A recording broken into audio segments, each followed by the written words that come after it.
Good morning, and welcome to our session on the future of reference in the age of AI. I'm Kathryn Earle, Managing Director of Bloomsbury Digital Resources, and before starting, I'm going to ask our panelists to briefly introduce themselves.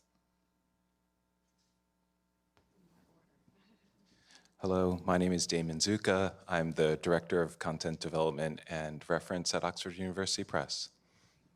I'm James Weiser. I'm the Dean of Library Services and Education Technology at Abilene Christian University in Texas. I'm also a doctoral student at the University of Texas at Austin and the chair-elect of the Texas Council of Academic Libraries. So clearly I have personal boundary issues and have a hard time saying the word no. I hear you. I'm Sylvia Miller.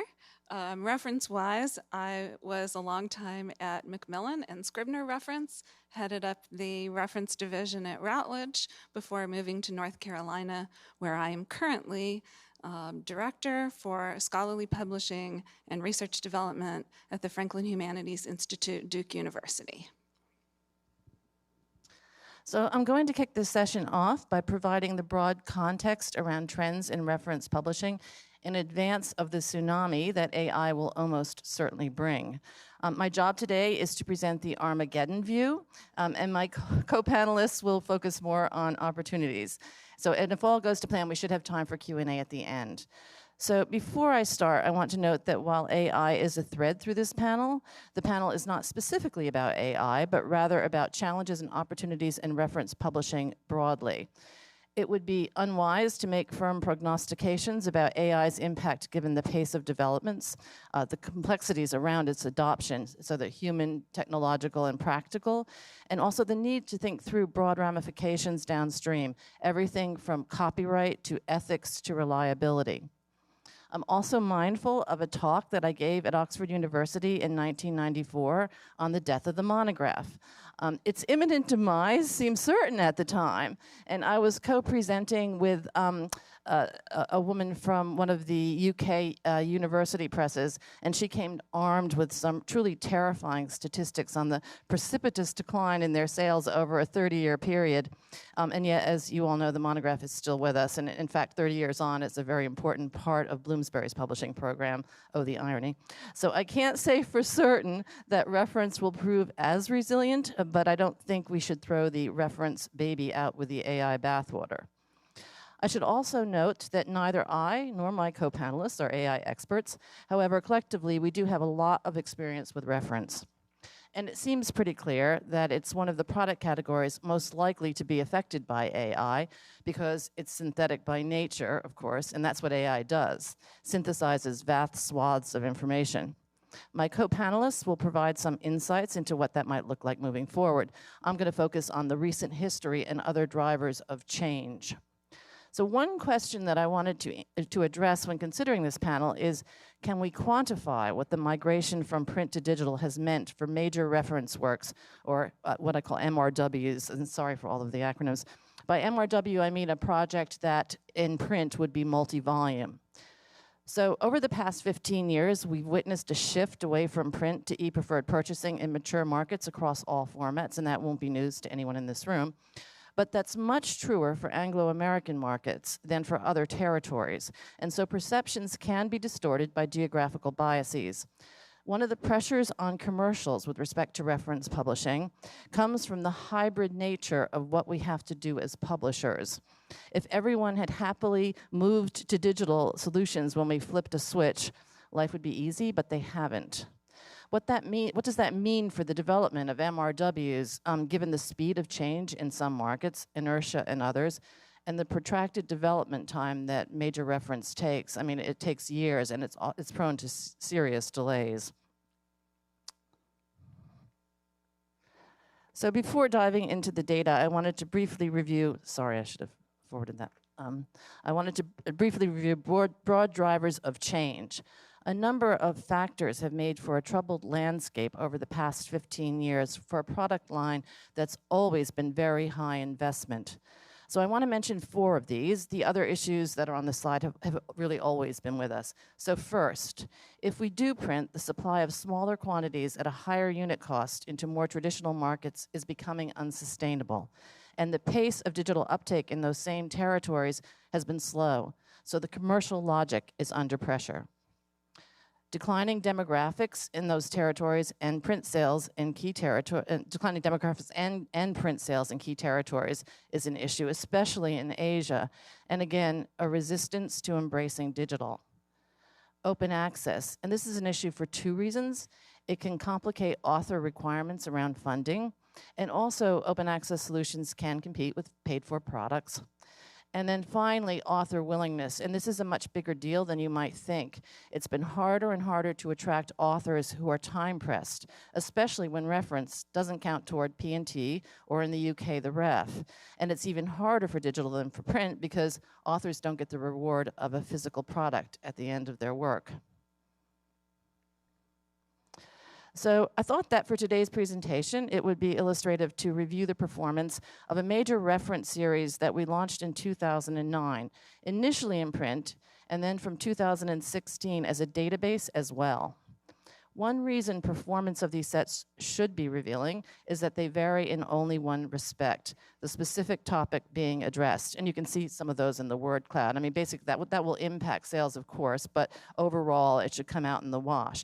Everything else, the number of volumes, the number of chapters, the pricing, the format, etc., is exactly the same across every set.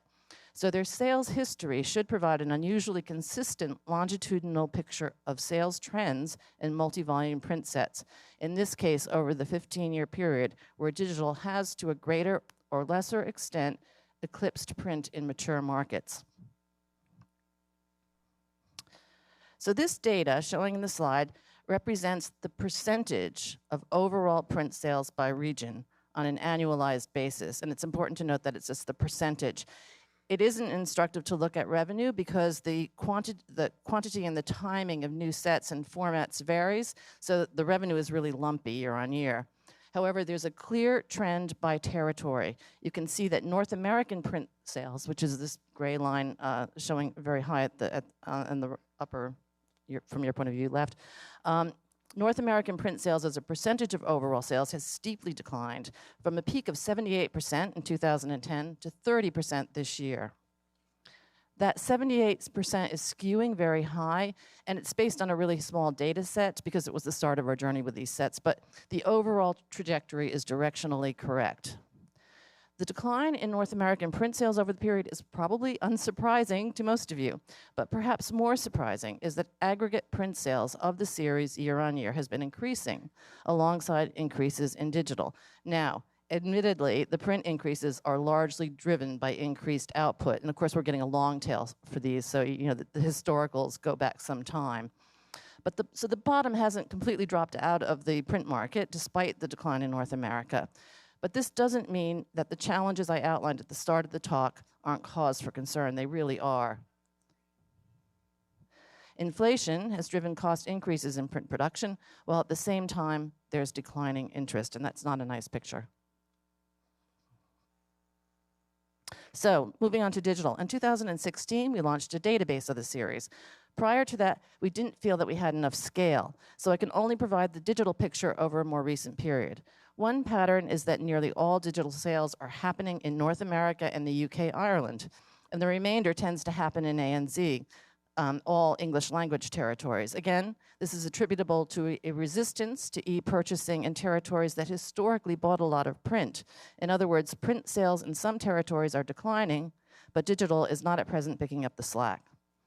Finally, digital as a percentage of overall sales has jumped around a lot, and in this specific case you can see, and a lot of that's to do with the fact that we're selling both on a perpetual access and on a subscription basis, so you get those peaks when a PA set launches and the troughs, you know, after a period.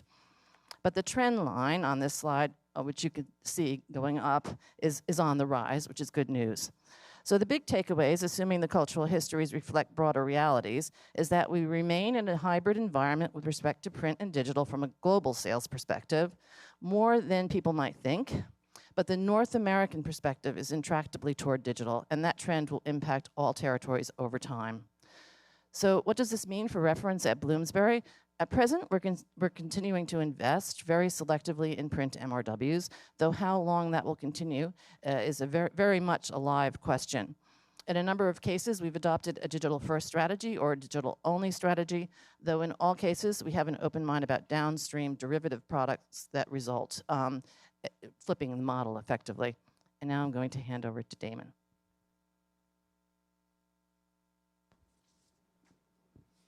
Hello, everyone.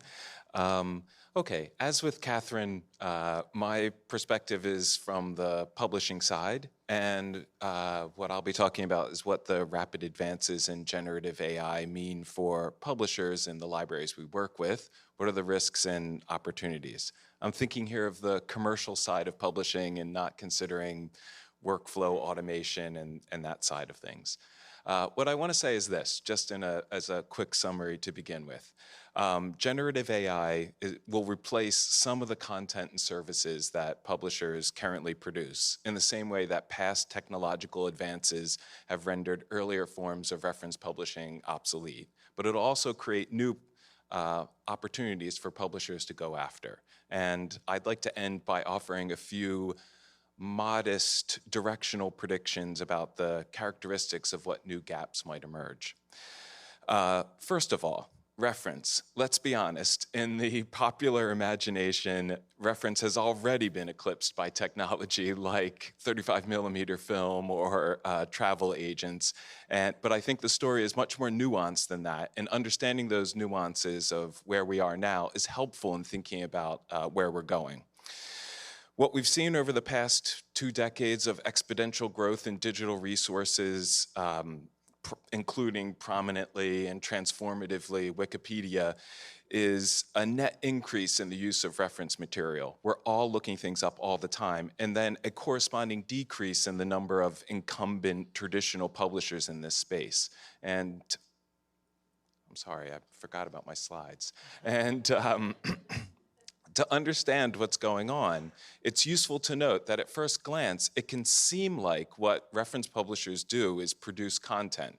But our unique capability as reference publishers is actually something a little different. We are good at mobilizing large, disparate groups of experts around a collective publishing and research initiative. And this capability gives us a measure of flexibility to respond to new conditions.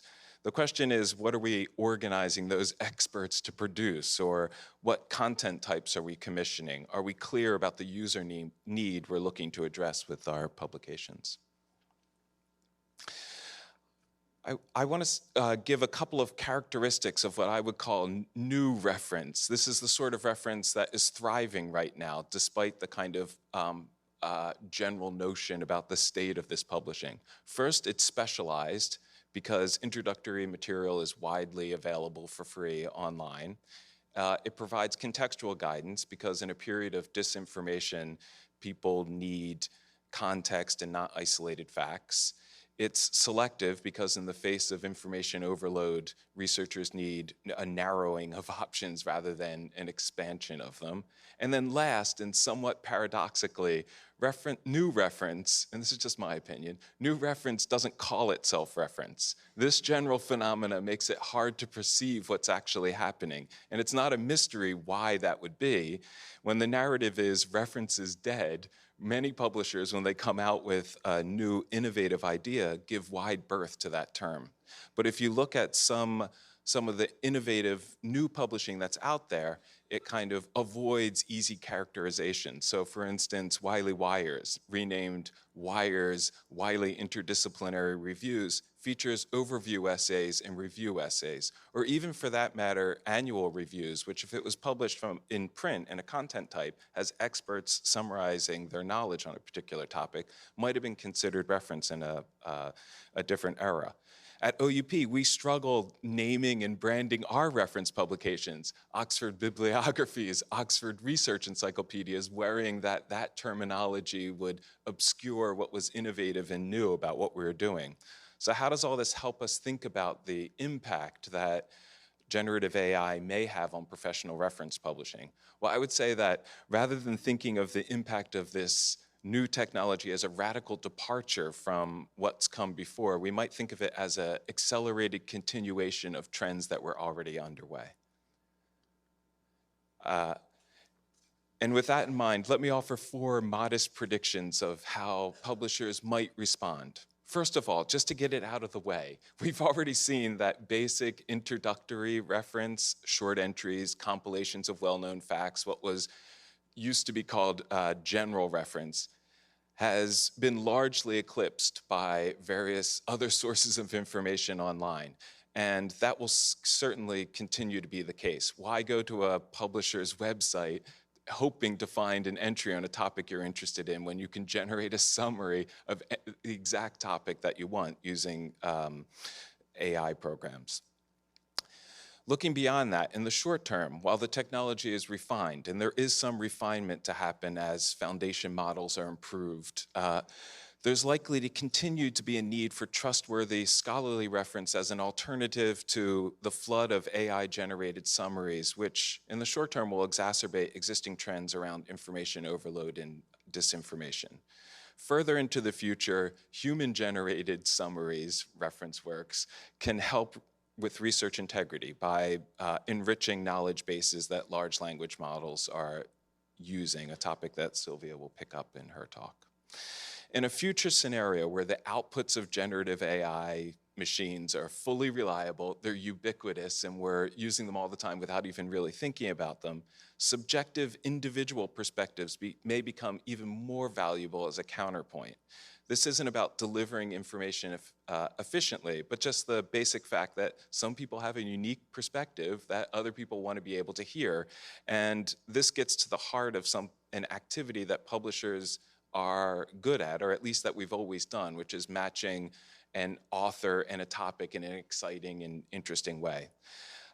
Last, as contextual writing continues to focus on more specialized topics, and as the author's unique perspective on those topics becomes more pronounced, the line between original scholarship and reference blurs.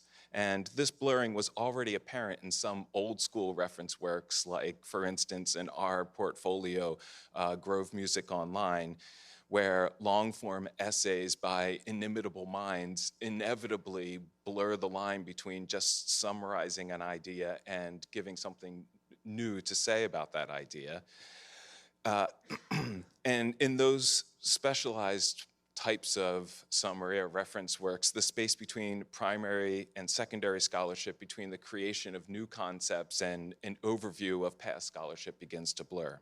So just to sum up, throughout its history, which as long as publishing itself, reference has been a dynamic, evolving category that has changed as people's research needs have changed. It's too early to make definitive predictions about what will happen with reference publishing or other areas of publishing and scholarship in response to this new technology. But I think it's safe to assume that while some old problems will be addressed more efficiently, there are other areas of publishing and scholarship that will emerge or where unexpected needs will emerge, and those will be targets for publishers and expert authors to go after.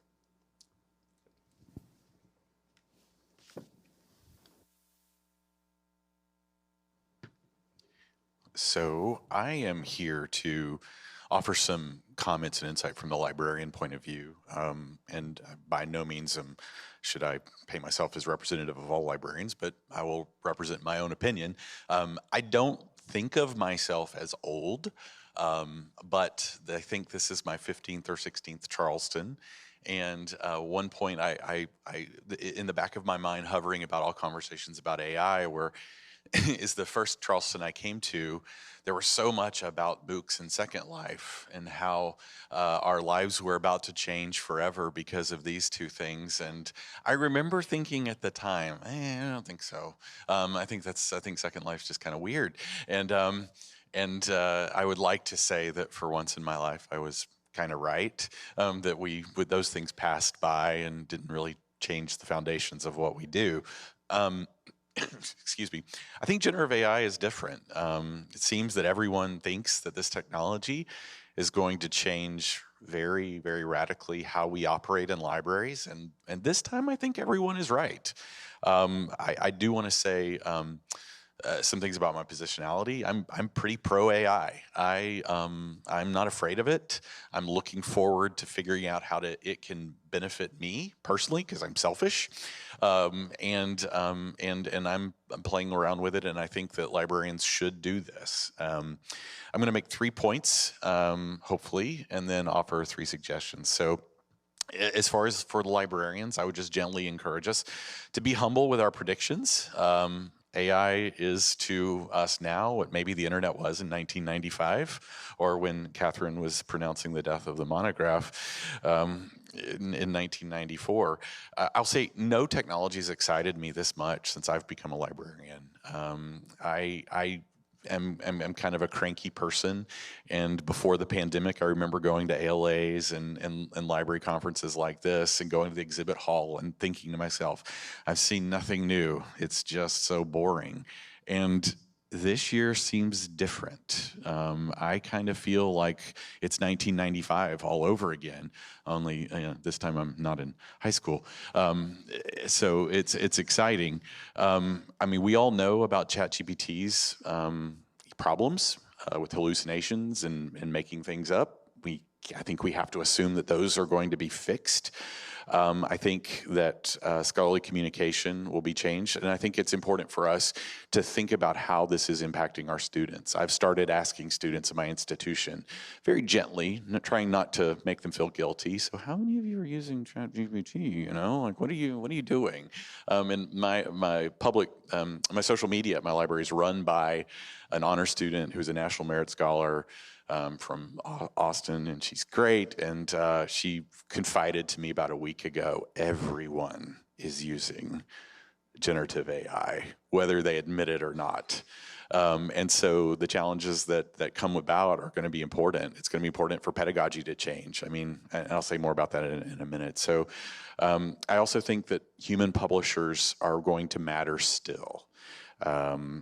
It allows information to be synthesized, but what information? One of my questions that I have had and still have is to what degree do publishers like Bloomsbury and OUP and the rest of you in this room, to what degree do you wish to work with an LLM to license your content? And how do you monetize that? I mean, how does that math even work? I mean, I worked for a publisher for 3 years, and I kind of feel like I know how monetization and royalties and things work. I have no idea how this works with an LLM.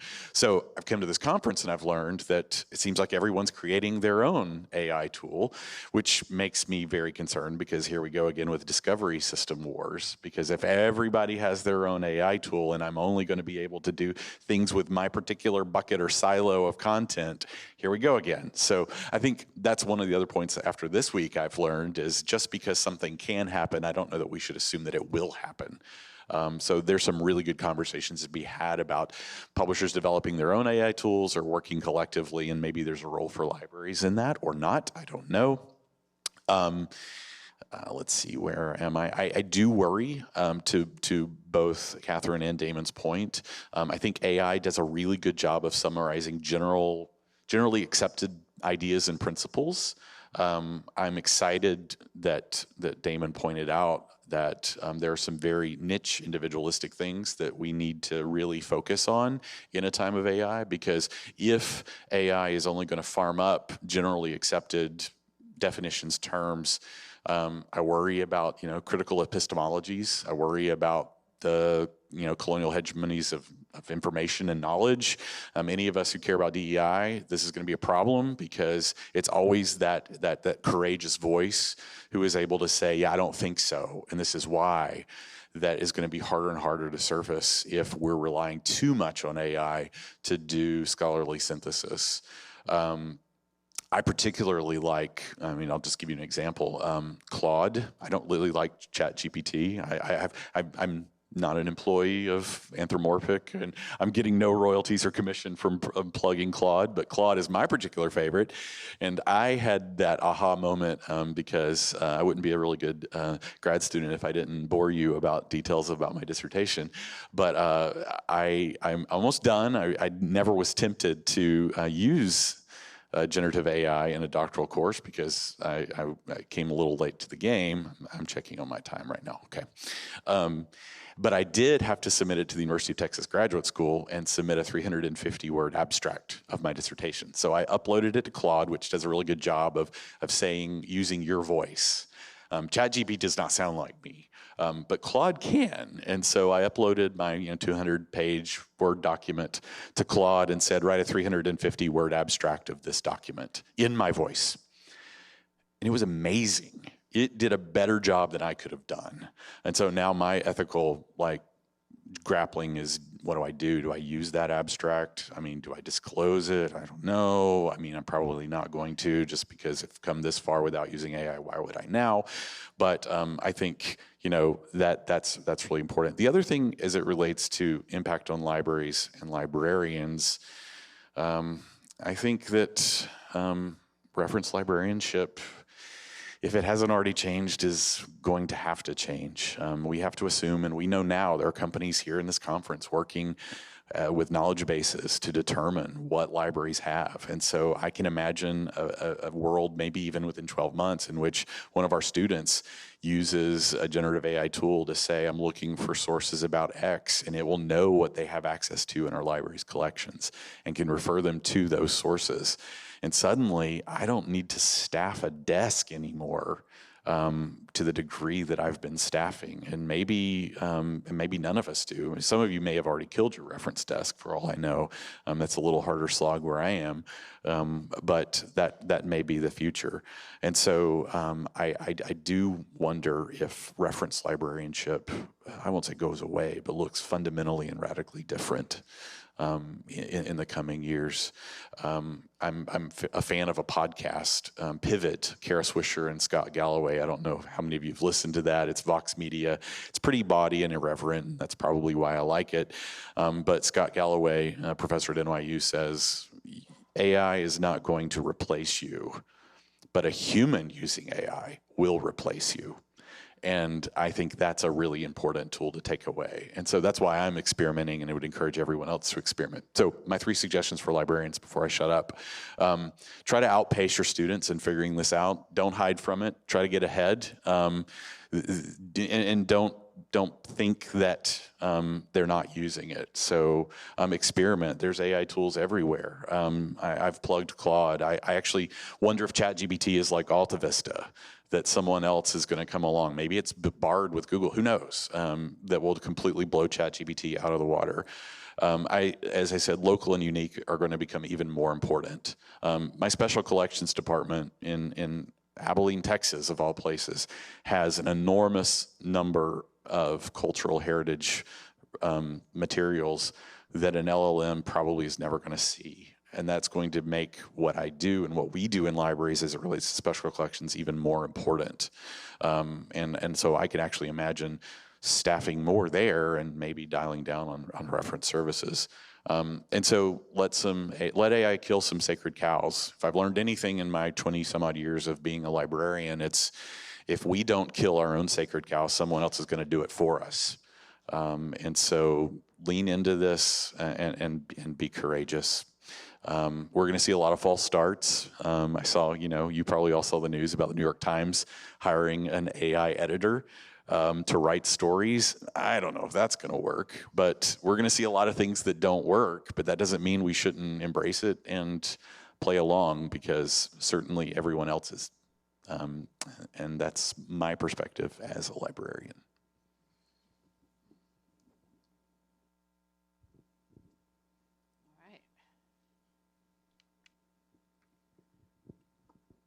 All right, so we'll continue sort of moving from the apocalyptic to the positive here, I guess. So I've always thought of reference publishing as an expression of the human urge to make order out of chaos. Maybe that's why I love it.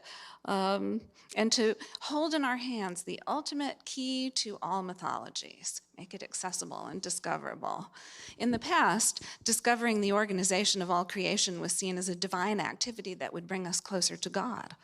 Now we're afraid that we've created a new God in AI, one to which we ascribe the worst human impulses, which of course, if it has them, it will have gotten from us. Although AI looks frightening, it's already done a lot of good in the medical field and may become the next generation search and retrieval tool for scholarly content, as James has said. It behooves us as scholarly publishers and academic librarians to try to improve AI's knowledge retrieval capabilities for the public good. Future generations are watching us. There's a lot of talk and tons of articles out there about LLMs, large language models, that use billions of parameters. But what's really intriguing to me is that some researchers think that smaller data models are better. Better meaning more efficient, saving storage and computer power, but also they're often surprisingly more accurate. They call it a sparse expert model. If we combine all of reference publishing together, it will seem to us a huge data set, but compared to LLMs, it's really contained and specific in a good way. Note that AI has already used Wikipedia, which was, along with Reddit, the most important data set in the creation of the amazing ChatGPT. Let's talk about why that might have been the case. What is special about reference content as a proposed data set? So 2 things. One is that the text of each reference article traditionally is a tutorial. It's specially written and edited to serve as a bridge between experts and non-experts. And also, because each of those articles is followed by a bibliography curated by the scholar. So Mr. Scribner used to come around the office back in the day, and he called a reference article a port of entry before anyone ever heard of the internet. And this is what he meant. It's a special bridge between experts and non-experts, and it's an interface to a curated interface to a body of information. So in this sense, reference is a data set with special qualities. A reference data set might consist of a combination of vast amounts of reference content from the last, say, 50 or 60 years when reference blossomed as a type of publishing for libraries, especially in the US. Smart publishers and librarians and technologists might also come up with a way to include everything in the reference work's bibliographies as some kind of full-text layer, or customize the reference data set as a library portal. There are so many possibilities, so little time. Why is coming together to create a reference data set and partnering with AI efforts an urgent task?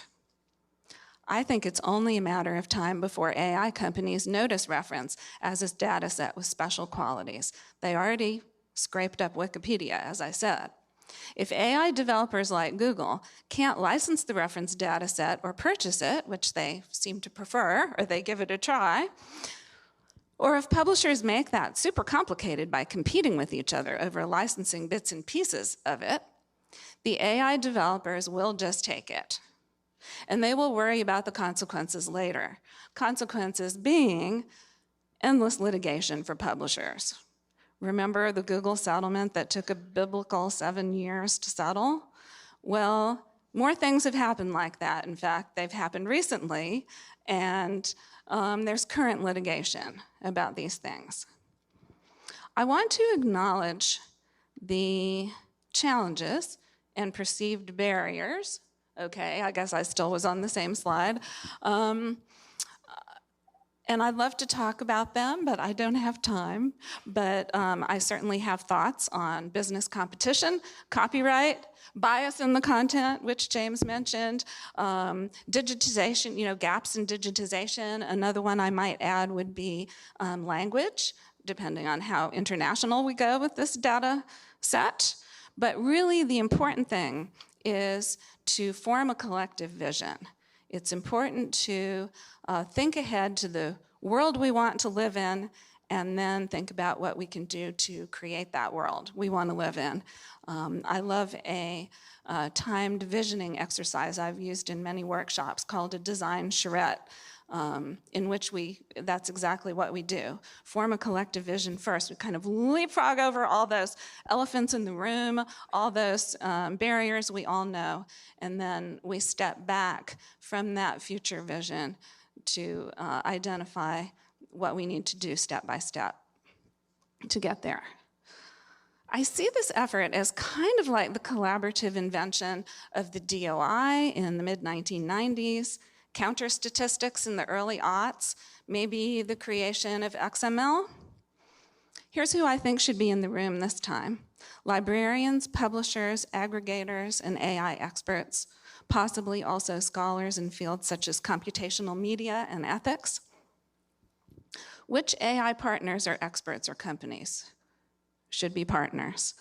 Another challenge, of course, to working with AI is picking a winner in a dot-com boom-like atmosphere, though the big players already do seem to stand out.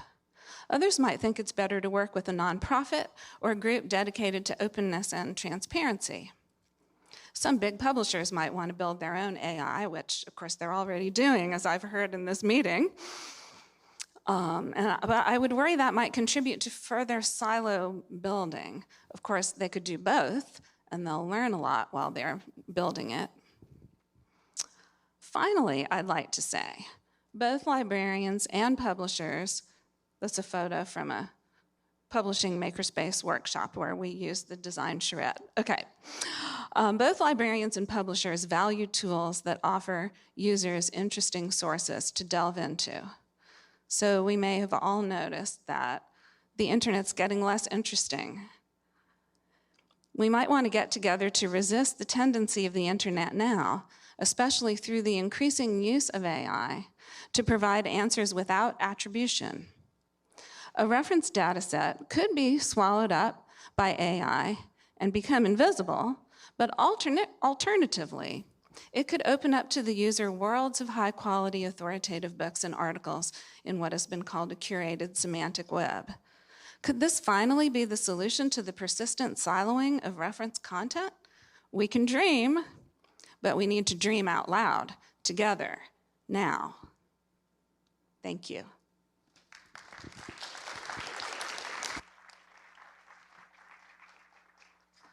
Right, well, we're almost at time, but I think we have time for one question, if anybody has one. And if you do, could you go up to the mic, please,